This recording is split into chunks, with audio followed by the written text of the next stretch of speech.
നമ്മൾ ഉത്സവ പറമ്പുകളിൽ പോകുമ്പോൾ കുറച്ച് ആളുകൾ പോകുന്നത് ബാലയെ കാണാൻ, കുറച്ച് പേര് പോകുന്നത് അമ്പലത്തിൽ തൊഴാനാണ്. ആ പൂജ ഭക്തി കാര്യങ്ങൾ ചടങ്ങിൽ പങ്കെടുക്കും. ചിലർ കുറച്ച് പേര് ബാലെ, ഡാൻസ്, പാട്ട്, ഗാനമേള ഇതൊക്കെ കേൾക്കാൻ പോകും. കുറച്ച് പേര് വായി നോക്കാൻ പോകും, വള വാങ്ങുക, ഇതൊക്കെ വാങ്ങുക. പിന്നെ കുറച്ച് പിള്ളേരാണെങ്കിൽ കറങ്ങാൻ പോകും. ഇങ്ങനെ പല ടൈപ്പാണ്. നാട്ടിൻപുറത്തൊക്കെ ആണെങ്കിൽ പുതിയ ഉടുപ്പ്, പുതിയ ഷർട്ട്, പുതിയ പാൻറ്റ്, പുതിയ ചുരിദാർ, പുതിയ വള എല്ലാം പുതിയതിട്ടുകൊണ്ട് പോകും. കാരണം സന്തോഷത്തിൻ്റെ ദിവസമാണ്. അവിടെ ഈ കുലിക്ക് കുത്തെന്ന് പറഞ്ഞൊരു പരിപാടിയുണ്ട്. എനിക്കൊന്ന് കേട്ട് കാണും, മിക്കവാറും എല്ലാ ഉത്സവപ്പറമ്പിലുള്ളതാണ് കുലിക്ക് കുത്ത്.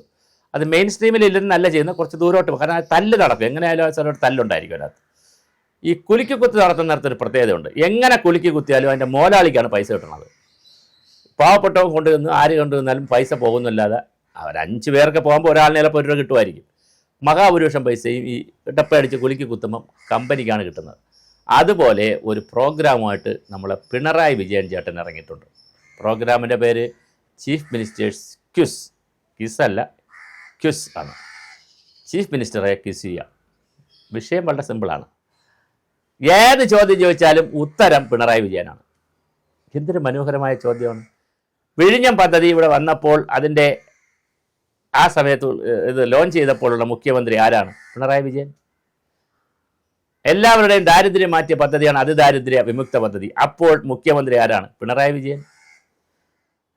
ഇപ്പോൾ തുടർച്ചയായി 2 വർഷം കേരളത്തിൽ മുഖ്യമന്ത്രിയായിരുന്ന ആളിൻ്റെ പേരെന്താണ്? പിണറായി വിജയൻ. ഏതെങ്കിലും മുഖ്യമന്ത്രിയുടെ പേരിൽ തിരുവാതിര ഇറങ്ങിയിട്ടുണ്ടെങ്കിൽ ആ മുഖ്യമന്ത്രിയുടെ പേരെന്താണ്? പിണറായി വിജയൻ.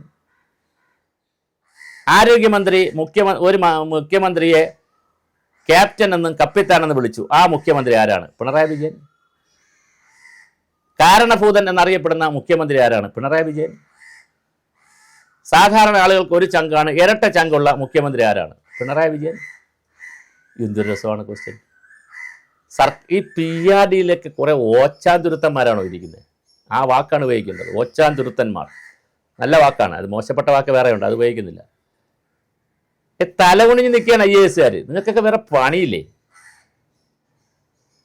സർക്കാർ ഫയൽ ചെയ്ത് പറ്റൂല എന്ന് പറയണമെന്നേ. ചോദ്യം എന്താണ്?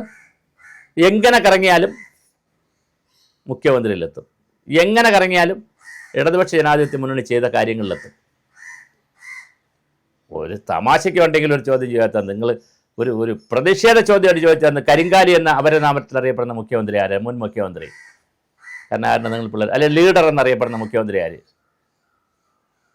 ആദർശവാനായ മുഖ്യമന്ത്രി എന്ന് അറിയപ്പെടുന്ന, കളിയാക്കി പറയുന്ന ഒരു മുഖ്യമന്ത്രി ആര്? ആറാട്ടുമുണ്ടൻ എന്നറിയപ്പെടുന്നത് ആര്? ആന്റണിയൊക്കെ അങ്ങനെ കളിയാക്കി പറയാറുണ്ട്. അവരെയൊക്കെ വളരെ വലിയ ആളുകളാണ് കേട്ടോ. ഞാനൊരു സാന്ദർഭികമായിട്ട് പറഞ്ഞു തന്നേ ഉള്ളൂ. ഇതൊരു ബോറാണ്.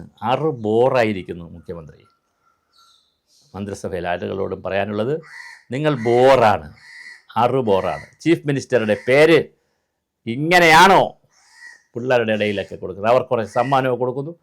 Chief minister's trophy, quiz competition. ചോദ്യങ്ങളെല്ലാം ഈ ഗവൺമെൻറ്റിൻ്റെയും മുഖ്യമന്ത്രിയുടെയും അവദാനങ്ങൾ വാഴ്ത്തിപ്പാടുന്ന ഉത്തരങ്ങൾ കിട്ടുന്ന ചോദ്യങ്ങൾ മനോഹരമായിരിക്കുന്നു. ഇത് തന്നെയാണ് പണ്ട് നഗ്നനായ രാജാവ് ലോകം കാണാൻ ഇറങ്ങിയത് പോലെ ഉണ്ട്. റോമാ സാമ്രാജ്യം കത്തിയെറിഞ്ഞപ്പോൾ നീറോ ചക്രവർത്തി വീണ വായിച്ചു.